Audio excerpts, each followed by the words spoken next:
Bom, eu quero fazer uma reflexão com vocês agora. E eu preciso que você abra a sua Bíblia no livro de Josué, no capítulo 1, no verso de número 1. Josué capítulo 1, verso de número 1.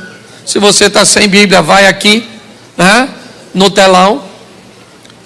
Josué 1 diz assim: E sucedeu depois da morte de Moisés, servo do Senhor, que o Senhor falou a Josué, filho de Num, servo de Moisés, dizendo: Moisés, meu servo, é morto. Levanta-te, pois, agora, passa este Jordão, tu e todo este povo, a terra que eu dou aos filhos de Israel. Feche os seus olhos. Senhor nosso Deus e Pai, em nome de Jesus, eis aqui a tua palavra, continua falando conosco. Usa-me como um canal de bênção nessa hora, para aqueles que estão aqui presentes, para aqueles que estão online, ó Deus, pois também eles fazem parte deste culto. Te damos graças por tudo, em nome de Jesus. Amém. Glória a Deus. Amém? Amém. Eu quero fazer uma reflexão com vocês hoje, de um momento que todos nós precisamos enfrentar. Todos aqueles que negligenciam este momento, que não gostam dele, que buscam evitá-lo, ou muitas vezes até assumi-lo antes da hora, queimando etapas, podem sofrer sérios danos, sérios prejuízos. Que momento é esse, pastor? O momento em que a vida te chama para protagonizar suas próprias histórias. Nós estamos lendo um texto que fala, ele abre dizendo: depois da morte de Moisés, Deus vai falar com Josué e diz para ele: levanta-te, porque chegou a sua vez, Josué, de viver a sua própria história. Até no presente momento, você seguia os passos, as instruções de Moisés. Até o presente momento, Moisés era o responsável, era ele que estava à frente. Mas agora Moisés, meu servo, é o que diz Deus a Josué, ele está morto, ele morreu. E agora está na hora de você assumir a frente, a responsabilidade. O que a vida está fazendo é chamando Josué, ou dizendo para ele que chegou a hora dele ir para a linha de frente. E aquele momento que você não tem mais o papai e a mamãe, e aquele momento que a vida te chama para viver as suas responsabilidades. A responsabilidade para escolher seus amigos, para escolher a sua profissão, a responsabilidade de você escolher um cônjuge. Chega um momento que a vida começa a te convocar para assumir a responsabilidade de decisões cruciais para seu futuro. É isso que está acontecendo com Josué agora. O tempo dele viver na sombra, no tempo de todas as responsabilidades, de tudo que precisa ser feito, estava na cabeça, na mente, na orientação de Moisés, ele acabou. Deus diz: agora sou eu e você, Josué. Chegou a hora de você assumir a sua responsabilidade. Algumas pessoas têm sérios problemas com este momento. Algumas delas tentam tomar essas decisões em ambientes emocionais desequilibrados, com muita infantilidade ainda, governando suas emoções, negligenciando as instruções do Moisés, que pode ser representado por alguém mais experiente, talvez seu pai, talvez um amigo mais experiente, talvez um irmão mais velho. Muitas pessoas assumem sérios problemas quando tentam assumir a vida antes da hora, achar que tem um controle da situação antes da hora. Muitas adolescentes terminam com um bebê no colo. Muitas pessoas terminam comprando aquilo que não tem condições de pagar. Muitas pessoas perdem a vida se misturando com quem não deve. Pessoas que resolvem assumir uma responsabilidade antes da hora. A vida ainda não te convocou para ser o líder de si mesmo, de tomar as rédeas da responsabilidade.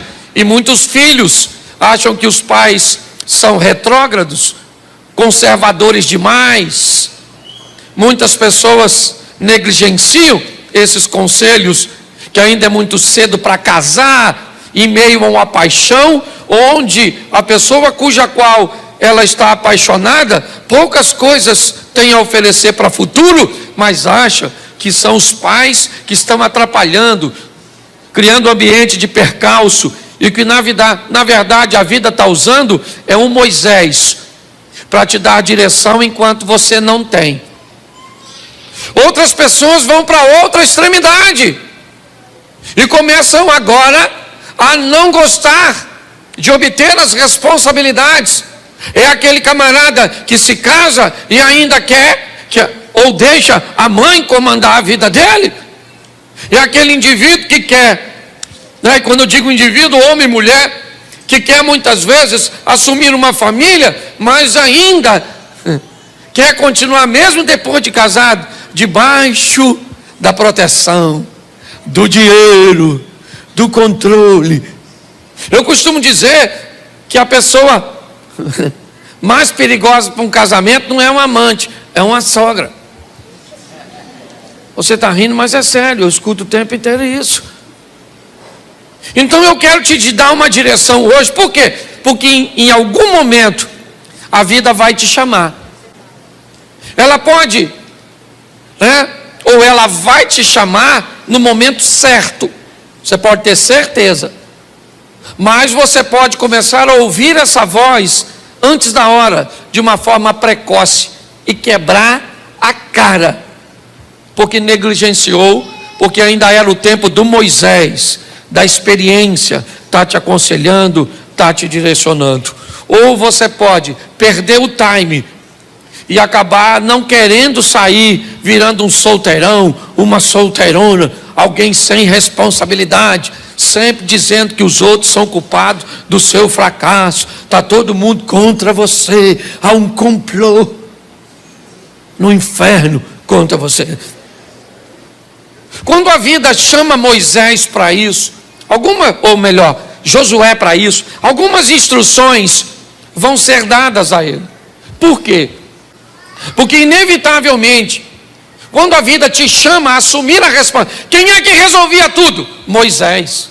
O mar tem que abrir? Moisés. Não tem água? Moisés. Os inimigos estão aí à frente? Moisés. O povo está adorando? Moisés. Quem é que vai subir o monte? Moisés. É sempre Moisés. Mas agora não. Quando você assume a responsabilidade da sua vida, primeira coisa que você vai ter que aprender a lidar é com a insegurança. Porque agora você não tem mais ninguém para culpar. Agora é você e você. Vai culpar quem agora? Quem vai ser culpado? Josué vai ter que lidar com isso. Por quê?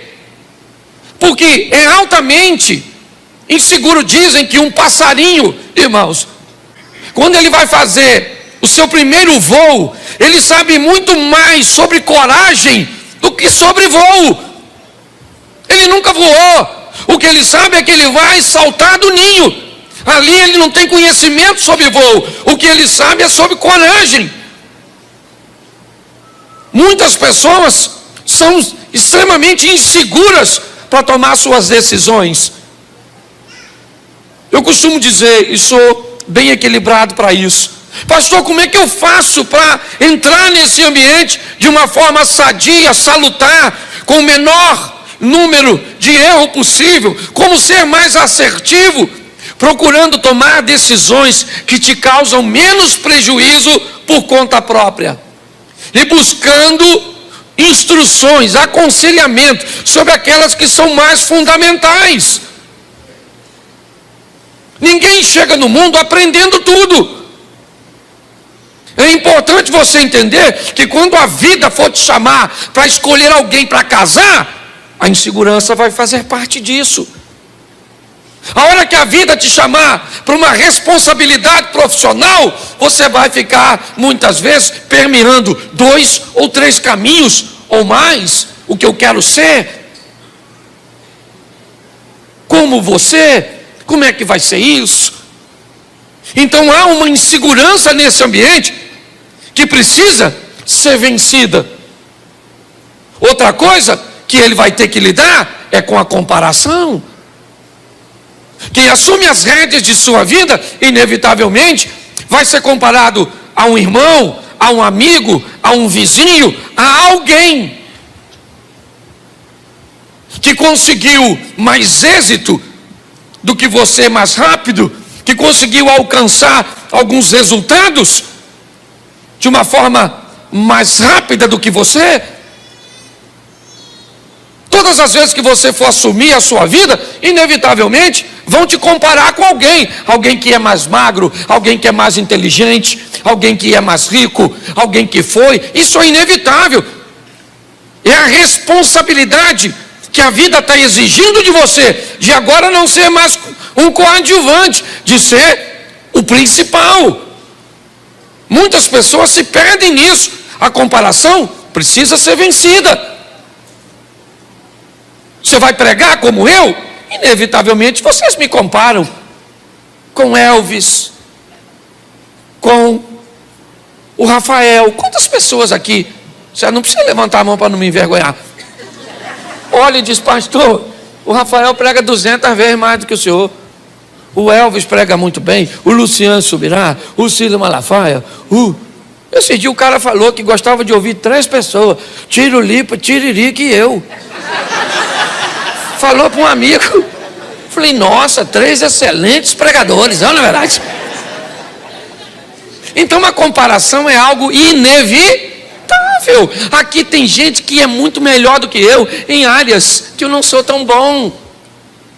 A comparação sabe, é uma responsabilidade que você precisa assumir quando a vida te joga para a linha de frente. É assim que funciona. E ela precisa ser vencida. Vai ter alguém melhor que você e vai ter alguém pior que você. Eu brinco aqui com o espelho. Espelho, espelho meu. Existe alguém mais inteligente do que eu, mais bonito do que eu?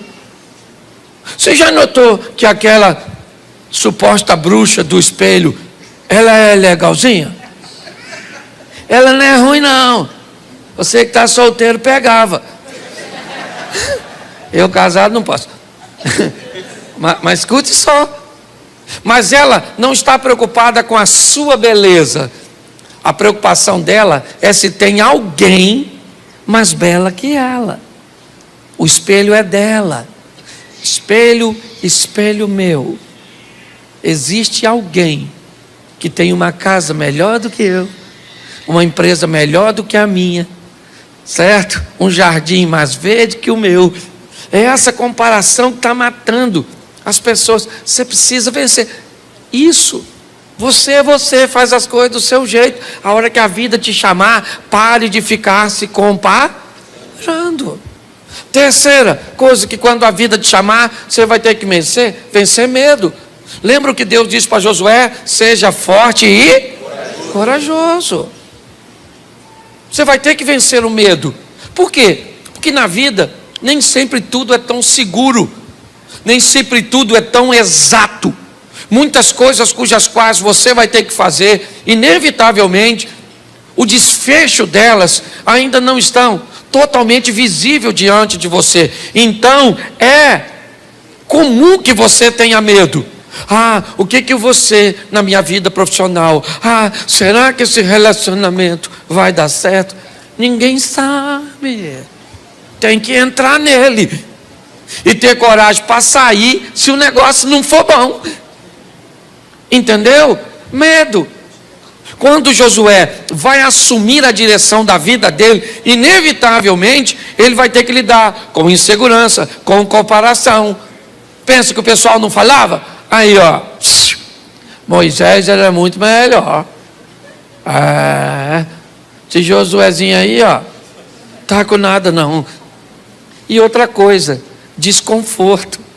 Inevitavelmente, medo, ambiente de comparação e de insegurança vai deixar você numa linha desconfortável. Todas as vezes que a sua mente se depara com um ambiente de desconforto, inevitavelmente você pode, se não tiver força e coragem, estabelecer um ambiente de fuga. Eu nunca resolvo nada. É sempre amanhã, é sempre depois. Vamos resolver isso? Não, depois a gente resolve. Vamos falar sobre esse assunto? Não, depois a gente fala. Vamos comprar isso? Não, depois a gente compra. Sempre há um ambiente de fuga. Por quê? Porque a situação te coloca num desconforto. Josué vive isso. E pior, o que acontece? Ele está sendo chamado a um ambiente que vai exigir dele dedicação extraordinária.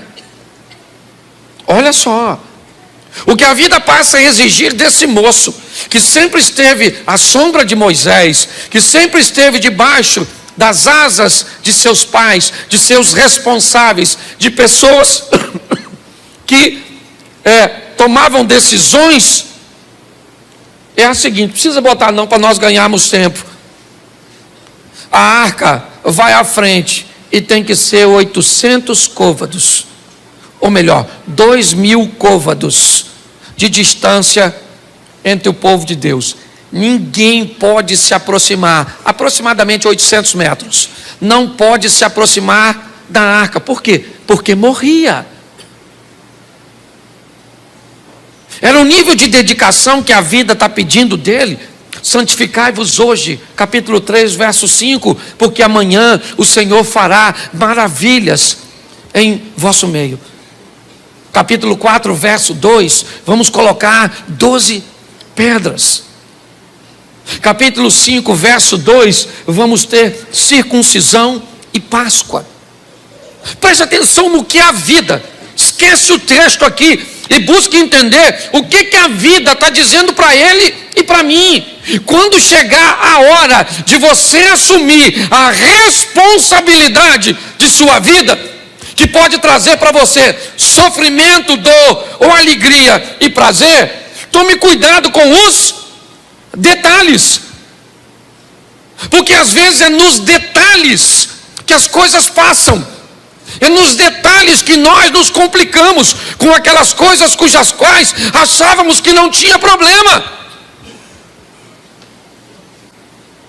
Por quê? Porque se algo for explícito, for grande, se houver uma visão de que aquele ambiente vai me gerar prejuízo, de imediato, o que eu faço? Eu rejeito. A vida de Josué vai estar por um fio, por causa de detalhes, porque é assim que funciona com todos nós. Ele consegue 800 metros de distância, então tá bom, fica os 800 metros. Como é que funciona? É santificação? Santificai-vos hoje. É desse jeito? É circuncisão? É Páscoa? Josué começa a assumir, como eu disse, com comparação, com insegurança, com medo, com desconforto, mas ele é obrigado a gerenciar tudo isso.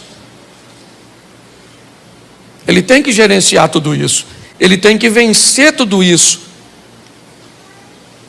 Moisés foi extraordinário, e o que ele ofereceu foi sua experiência, mas chega agora a sua hora de viver a sua história. Você pode ter aprendido com muitos maridos, seu tio que foi marido, seu avô que foi marido, seu pai que foi marido, mas você só vai saber o que é ser um marido quando você tiver a sua esposa. Você pode ter aprendido com o pai de fulano, com pai, mas você só vai saber o que é pai ou mãe quando você tiver seu filho. Você só vai saber. Você quer ver uma coisa que era muito legal? Era assim: se eu fosse sair com meu filho, por exemplo, para ir ao McDonald's, e chegava lá no McDonald's e falasse para o menino: pede, Eram 2 hambúrguer, uma batata frita grande, um milkshake, um sundae, uma banana e um suco de laranja de 500. Parecia que os meninos estavam amarrados e alguém soltou. Depois de um tempo, eu descobri que eu podia usar um outro método para medir isso. E suponhamos que, na época, esse lanche desse R$50. E aí eu pegasse os 50 e desse para eles. Quando eu dava os 50 para eles, eu deixava de ser o responsável. E agora o responsável... Menino, o apetite diminuía tanto. 2 hambúrguer, um só. Batata grande? Não, nem quero batata não. Refrigerante? Pergunta se tem água. Tudo. Por quê? Porque quando chega a hora de assumir o controle, é ou não é? É assim que funciona. Quando nós vamos olhar agora, que eu quero que você entenda, esse camarada está vivendo um ambiente bem desconfortável, está todo mundo querendo saber se Deus é com ele. Ele precisa estar extremamente atento aos detalhes. E a primeira coisa que vai acontecer com Josué é o seguinte: Deus diz para ele: pega os sacerdotes e eles conduzem a arca. Quando eles tocarem o pé nas águas, as águas vão parar e o povo vai passar. Provavelmente parou aqui e eles tinham que passar, obviamente, 800 metros abaixo, porque não podia se aproximar. Beleza? Tá bom. Quando o povo atravessa, eu imagino o povo falando, comparando. Devia ter aquela turma e falou: caraca, maluco, Josué é 10.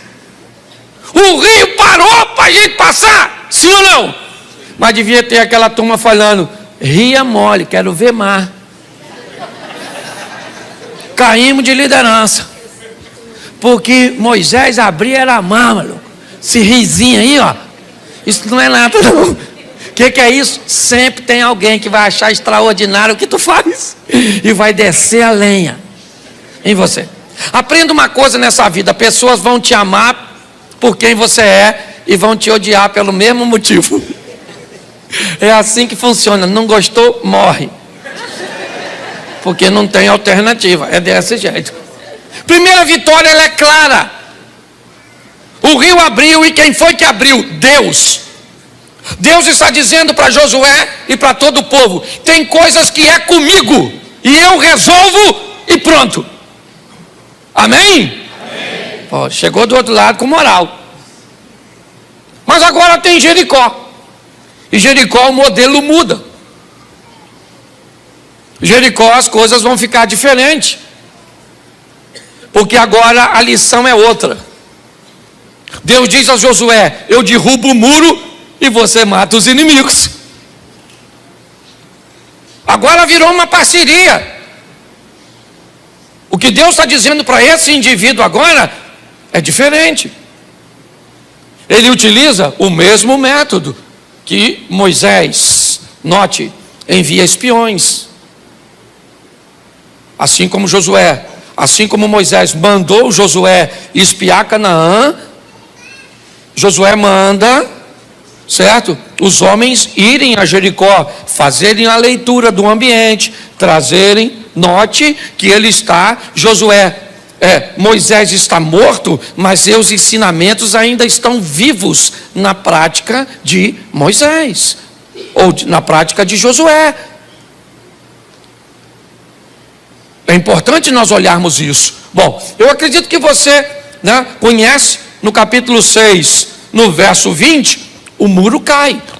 Cai porque quem derrubou? Quem derrubou? Deus. Mas a vitória é vencida por quê? Porque Josué lidera seus soldados contra Jericó. O que ele está agora é vivendo sua segunda vitória. Agora não apenas mais, né, como a primeira, onde eles não tiveram participação. Agora eles se sentem partes, eles fizeram partes do processo. Agora Deus derrubou o muro, mas eles foram com suas espadas, suas lanças, certo? E entraram em Jericó, e mataram, e destruíram, e pegaram os despojos. E agora está todo mundo entendido? Deus é conosco. A lição agora é diferente da primeira. Tem coisas que Deus vai resolver sozinho por você, mas tem coisas que Ele vai resolver em parceria com você. É assim que funciona. Ele pode curar a sua enfermidade com um milagre direto, é lógico, mas Ele pode agir sobre um medicamento cujo qual você está tomando, ou uma terapia cuja qual você foi exposta, claro.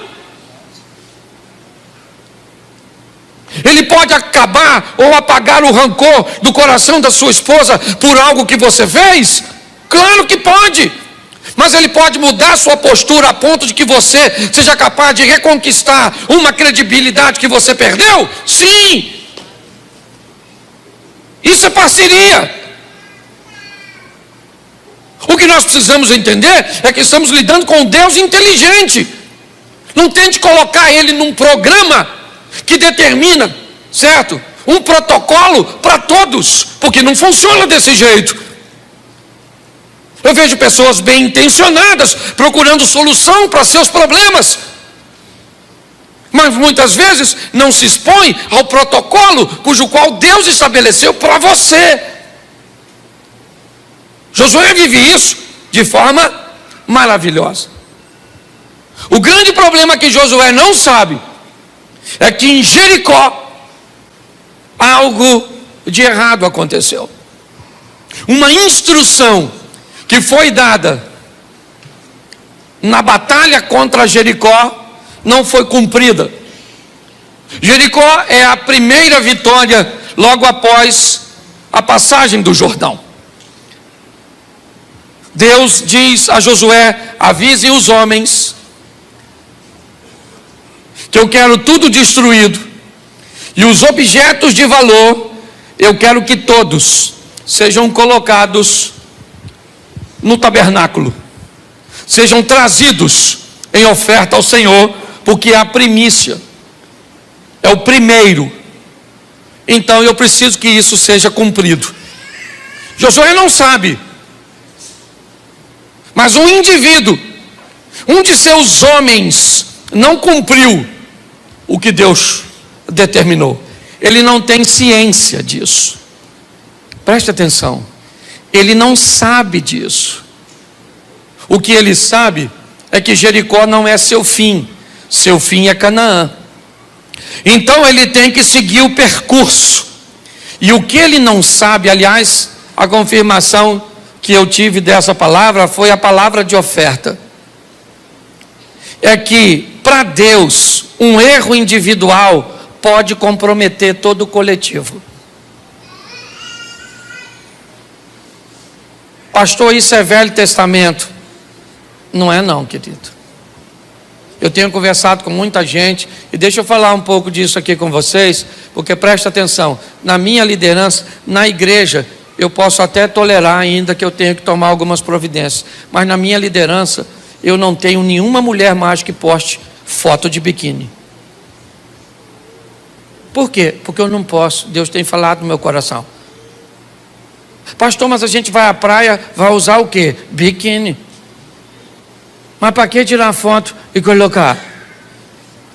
Tem mulher velha concorrendo com as filhas adolescentes. Sangue de Jesus tem poder e tudo cai nas minhas costas. Estão descendo a madeira em mim por causa de vocês. Então deixa eu falar uma coisa para você. Na minha liderança, a hora que eu ver alguém com comportamento correto, incorreto, ou chegar, eu não vou ter mais meu nome sujo por causa do comportamento dos outros. Uma das regras que a gente começou essa igreja, quem lembra? Aqui não toleramos o nosso pecado, por que toleraríamos o seu? Tu quer tirar foto peladona, maneirona lá, Dona Eva? Beleza. Você está entendendo? mas não vão caminhar. Ah, pastor, o que tem a ver? Sabe o que eu tenho aprendido? Que, certo, o individual pode comprometer todo o coletivo. Então não vou mais aceitar. Na igreja eu ainda tenho que tolerar por causa da mudança. Uma hora o Espírito Santo fala. E está assim de gente na igreja que também vai para o inferno. Também não posso querer que todo mundo entre no céu. Aí lá eu acredito até que vai ter que usar um biquininho. Porque a temperatura lá é alta, não é verdade? Aí lá você fica tranquila. Satanás! Tira um selfie e manda. Certo? Para nós ver lá no céu. Ah, vai para o inferno. Perturbar outro. Certo? Então, o que ele não sabe. Não, gente, me desculpa você que está visitando. Pô, pastor, achei que o senhor era engraçado. Pois é, sou. Mas a gente precisa disso. Pô, a igreja não pode. Qual é a diferença da igreja para um mundo secular? Não estou falando que vestimenta é diferença não, mas também não abusa. Já falei isso aqui, esse dia eu vi uma irmã na rua, minha ovelha. Eu olhei e falei, tosquiaram a irmã. A irmã vinha com a pelada, Elisa. A roupa que você via, a cicatriz da cesárea. Então, não tem como, gente. Não dá, não cabe. Não, na mente de alguém. Aí sabe o que acontece? Mostra a foto e diz assim: tem alguma coisa demais? Claro que não. Tá tudo de menos. Mas nossa, o pastor é um pastor ultrapassado. Vai perturbar outro. Mas vamos voltar aqui, que senão eu fico com raiva, perco. Eu nem falo mais. Escute só. Então presta atenção. O que ele não sabe é que um cara desobedeceu. E um cara da sua equipe. Mas está tudo tranquilo, ele não tem ciência. Certo? Porque se ele não tem ciência, ele não é conivente. O que tem agora? Agora Jericó já passou, o Jordão já passou. Deus agiu sozinho no Jordão. Deus agiu comigo em Jericó. E agora? Agora é uma minúscula cidade. Se juntar todos, são aproximadamente 3.000 homens, ou 3.000 pessoas, onde a maioria eram mulheres e crianças. Josué, como sempre, manda ir à frente seus batedores, fazem a vistoria da próxima batalha, e aí eles voltam e dizem: Josué, do jeito que nós estamos, depois de passar o Jordão e de ganhar Jericó, nem manda os 30.000 soldados, manda só 3.000 homens, que eles vão lá, mas vão rebentar os inimigos. Josué falou: beleza, vão os 3.000. Levaram uma surra, meu filho. Depois você lê, que eu não sou obrigado a ler tudo, mas está lá. Os caras de Ai saíram correndo atrás do povo de Deus.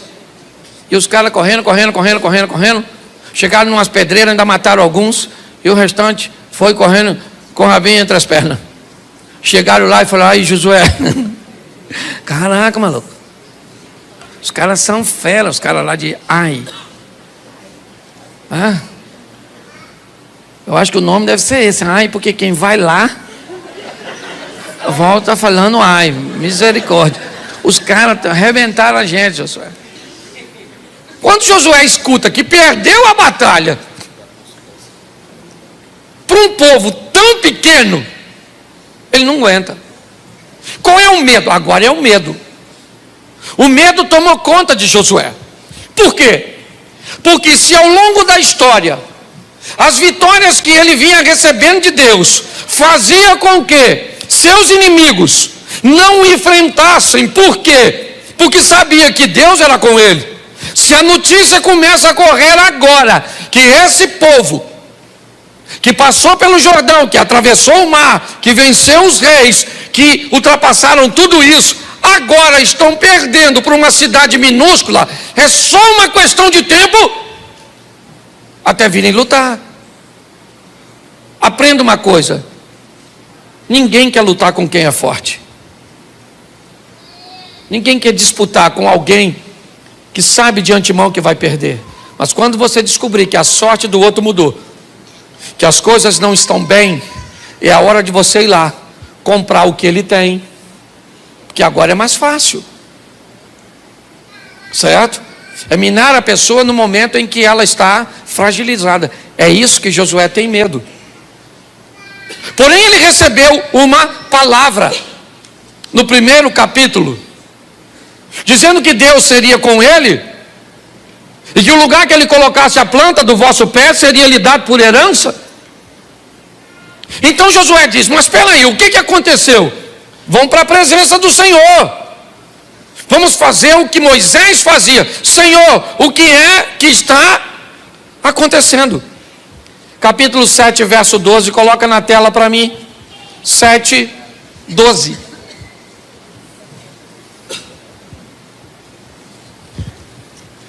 Pelo que os filhos de Israel não puderam subsistir perante os seus inimigos, viraram as costas diante dos seus inimigos, porquanto estão amaldiçoados, não serei mais convosco, senão desarraigardes o anátema, ou seja, a maldição do meio de vós. Preste atenção no que esse texto está dizendo. Josué, a primeira vez eu fui com você e era visível, eu abri o mar. Da segunda vez eu fui com você, era visível, eu derrubei a muralha e você destruiu. A terceira vez, parece que eu não fui contigo. Você mandou 3.000 homens, o que parecia fácil. Mas suas batalhas não são fáceis nem difíceis. As suas batalhas só são ganhas porque eu entro com providência a seu respeito. A sua vitória nunca vai vir do seu braço, por mais esperto que você seja. A sua vitória sempre vai vir do Senhor, e é isso que Deus está dizendo. Vocês estão amaldiçoados, e eu não serei mais com vocês. Vocês não ganham mais de ninguém. Não interessa o tamanho de seu adversário. Eu não vou agir a favor de vocês. Uma toalha molhada em cima da cama traz divórcio para você.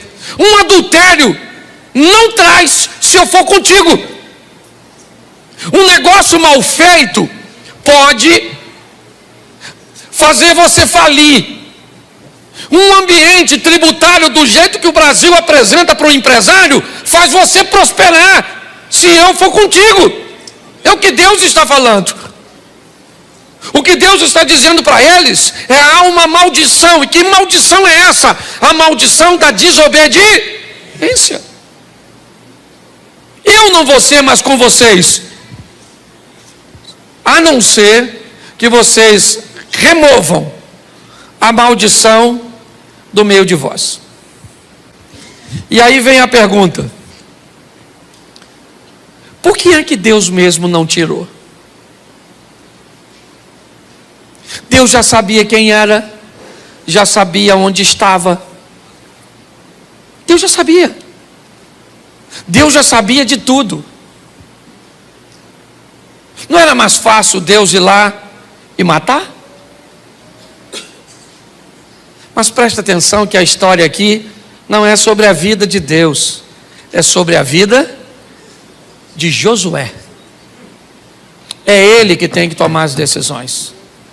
Deus diz para ele: ó, seu problema está aqui, ó, nessa postura sua. Seu problema está nessa pessoa, está nesse relacionamento, está nesse hábito, está nessa situação. O que Deus faz é indicar a você, com muita benevolência, com muita bondade e misericórdia, mas não é a obrigação dele remover da sua vida aquilo que você tem que remover, que eu tenho que remover. E Deus disse: eu não vou mostrar, eu só estou dizendo para você que tem maldição, tem coisas que não deveriam estar aí, e você que procure resolver. É obrigação sua descobrir o que está te causando mal. É o que Ezequias fez, certo? Ele olhou e disse: nossos pais caíram à espada, nossas esposas, mulheres, né? Filhos foram entregues. E por quê? Porque os nossos pais viraram as costas ao Senhor, fecharam as portas, não apagaram incenso. O que ele está dizendo? Eu descobri, procurando, o motivo pelo qual nós estamos sofrendo isso. E o que eu vou fazer? O oposto. Deus está chamando esse camarada e dizendo para ele: olha, você não ganha mais de ninguém se você não consertar isso. Sabe o que ele faz? Ele chama o povo. Ele pede a Deus: Senhor, eu vou fazer a minha parte. É obviamente que todos vão negar o feito. Ninguém vai assumir a responsabilidade. Então eu preciso que o Senhor entre comigo. Mas fique tranquilo, porque eu vou separar o povo por tribos, vou separar o povo por famílias, e o Senhor nos deu uma direção quando esse indivíduo chegar até aqui, porque eu vou tirar ele do nosso meio, porque eu não vou comprometer todos pela postura de alguns. Você não pode comprometer toda a sua vida por causa de uma pessoa, por causa de um hábito. Está incorreto isso. Josué manda chamar a todos, até que chega em Acã, capítulo 7, verso 21. Põe para mim, porque essa é a descrição talvez mais clara de tudo aquilo que nos prejudica. Ele acaba de localizar um indivíduo, o nome dele é Acã. Eu acho que ele é filho de Zibde, da tribo de Judá, se não me falha a memória. E esse é Acã dizendo, quando Josué diz: o que você fez? E ele descreve o caminho do pecado. Se você gosta de saber e gosta de um dos textos que pode te afastar de cometer erros, esse aqui é um deles, porque define bem: quando eu vi o quê? O que era proibido. Quando eu vi entre os despojos uma boa capa babilônica, 200 ciclos de prata e uma cunha de ouro do peso de 50 ciclos, quando eu vi isso, eu vi o quê? Eu vi o proibido. Eu vi o que Deus disse que eu não deveria mexer. Quem disse que eu não deveria pegar? Deus. Quem está vendo? Ninguém. Bom, se ninguém está vendo, eu posso pegar, porque ninguém está vendo. O problema é que quem disse para não pegar é aquele que vê todas as coisas. Quando nós olhamos, ele está descrevendo. Isso aqui é a historinha de Eva. Quando ela viu o fruto, ela cobiça o fruto, ela pega o fruto. Está aqui, ó. Cobicei-os e tomei-os. Ao contrário de Eva, ela tem um passo um pouco a mais, porque pegou o fruto da desobediência e comeu. Ele não vai comer a capa babilônica, ele não vai comer o ciclo de prata, ele não vai comer a taça, ele não vai. Mas o processo é o mesmo. O que a Bíblia está dizendo: vi, cobicei, tomei. Lembra quando eu falei sobre vozes aqui umas 3 semanas atrás? Lembra? A voz do pecado, depois que você faz, ela manda você fazer o quê? Se esconder. Vi, cobicei, tomei e escondi. Tudo aquilo que você vai fazer, que você tem que esconder depois que fez, provavelmente vai te gerar problemas. Não estou falando de sua individualidade e privacidade, não é nada disso. Não estou dizendo que você tem que expor toda a sua vida para todo mundo, não é nada disso. Uma coisa é você ter a opção de não contar, outra coisa é você não poder contar porque você sabe que aquilo que fez é errado. Você tem a opção de ter senha no seu celular? Sim ou não? Claro, isso é uma questão de privacidade, sim ou não? Ainda que eu acho que entre marido e mulher, eles deveriam saber a senha. Mas eu também respeito quem tem a senha. Agora, quando você tem uma senha para esconder aí é problemático. A grande questão, na verdade, é essa. Quando nós olhamos para esse texto, o que nós descobrimos? Que esse é o caminho.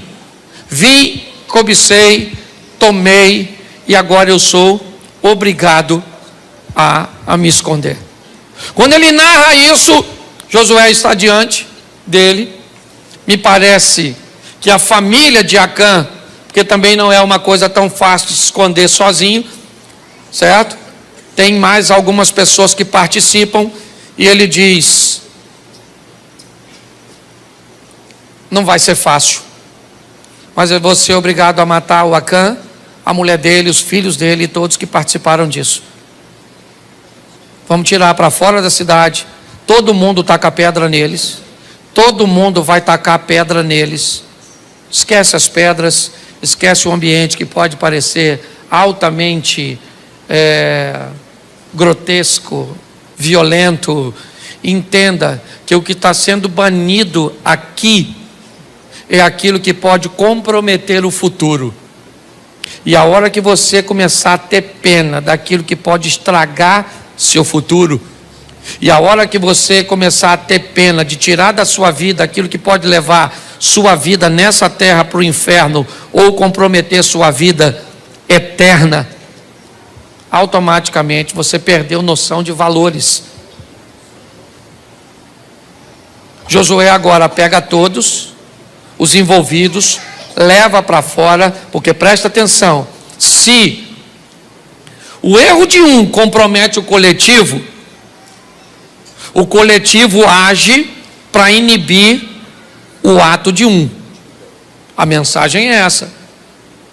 Hoje eu estou tacando pedra no Acã, porque fez o que tinha que fazer, e aí homens morreram na batalha, humilhação veio sobre o povo, porque homens morreram. Não tenha ele como inocente não, porque lá nas pedreiras, homens que saíram para pelejar, morreram por causa da posição que ele resolveu assumir. É importante nós olharmos isso. Hoje você pode ter, medo de perder um relacionamento, medo de tomar uma postura que pode trazer prejuízos muito grandes lá na frente. Ele mata todos, taca fogo em todos, ou seja, ele destrói aquilo que estava impedindo que ele avançasse. Agora, ele reúne seus homens, certo? E vão todos eles contra Ai. Todos eles. É importante nós entendermos que Josué perde uma batalha, mas ele não perde a guerra. Cuidado com essa expressão na hora de tentar animar alguém, porque parece que crente não perde batalha. Ok? Batalha não é a guerra. Batalha, certo? São atos que acontecem durante a guerra. Atos, avanços, cidades, né? Estamos aí num ambiente, então vai avançando, conquistando, protegendo, avança, conquista, protege, avança, conquista, protege. Nunca avança sem antes proteger. É assim que funciona. Hoje eu quero dizer para você e para mim aqui, principalmente nós que já assumimos as rédeas da nossa vida, que o nome de Deus pode estar sendo engrandecido ou envergonhado com o estilo de vida que você resolveu viver. Essa é a grande verdade. Nós vemos agora esse cara sair dali de cabeça erguida, foram lá, destruíram Ai, dominaram, continuaram avançando. Josué foi um vencedor, mas por quê? Porque teve coragem de assumir responsabilidade e afastar da sua vida aquilo que lhe trazia derrota, afastar de seu comportamento. Se você sabe que seu comportamento causa prejuízo para o seu casamento, o que você faz? Se você sabe que o seu comportamento causa prejuízo para seus negócios, por que você faz? Pare e pense, porque provavelmente tomar uma decisão te deixa desconfortável, amedrontado, inseguro. Talvez você vá para um colégio e não cumpre o protocolo padrão das menininhas que estudam lá. Então elas comparam você ao ambiente cujo qual elas estão, define aqueles ambientes como sadio, e se você quiser fazer parte daquele grupo, está inserido ou inserida, você tem que repetir comportamento, repetir vocabulário. Esse tem sido o grande desafio. Que saiamos daqui hoje com o entendimento que Deus é conosco, que nós somos chamados para viver a nossa história, e ela é nossa. Alguém vai tentar nos comparar com alguém, alguém vai tentar nos amedrontar, mas todas as vezes que uma Acã aparecer, que alguém estiver ali desobedecendo, que um desejo que você tem em você, seja ele o da preguiça, seja ele o da compulsão para comprar, seja ele o da irresponsabilidade para pagar, seja o que for, se ele compromete você, seu futuro, seu nome, taca fogo nele, apedreje ele. Essa é a mensagem. O problema é que as pessoas ficam olhando para o Acã, pensando nele, pegando. Esqueça isso, lembre-se da mensagem. Ele já morreu. Quem está morrendo hoje são as pessoas que repetem o comportamento. Quem está sofrendo hoje são as pessoas que repetem o comportamento. Qual é ele, pastor? O comportamento da desobediência. Eu fui atraído. Eu vi o mel que estava na ossada de um leão morto. Mas a ossada do leão morto é um local que para mim é proibido, mas o mel é doce. E se o mel é doce, eu vou até o proibido para provar do doce do proibido. Essa foi a história do Sansão. Eu estou com desejo, sim, eu estou com desejo pela mulher de Urias, mas a mulher de Urias me é proibida, mas é o meu desejo. Então eu vou atender meu desejo e vou sofrer como Davi. Diga-se de passagem, um homem segundo o coração de Deus. Cuidado com as armadilhas que a responsabilidade da vida vai requerer de você e de mim. Posicione-se, não apenas para viver uma vida legal aqui nessa terra, mas para inspirar outras pessoas. Porque hoje você é Moisés. Eu tenho lá em casa 3 agora, por que não dizer 4? Josué. Um se chama Caio, outro Felipe, outro Maiara, outro Miguel. Eles são a próxima geração que vão assumir as rédeas da vida quando eu passar. Hoje eu estou como pastor. Eu não sou o pastor dessa igreja, eu estou como pastor. Daqui uns dias eu não vou estar mais. Deus me chama, eu vou embora com ele, mas eu vou deixar aqui Josué. E é assim que funciona. Chega a hora que você vai ter que assumir a responsabilidade de seus atos. Não queira fazer isso antes do tempo, vai te trazer prejuízo. Não prorrogue isso demais, porque vai te causar prejuízo. Aprenda a fazer a leitura da vida. Insegurança, comparação, medo vai fazer parte da sua história, mas Deus vai agir a seu favor.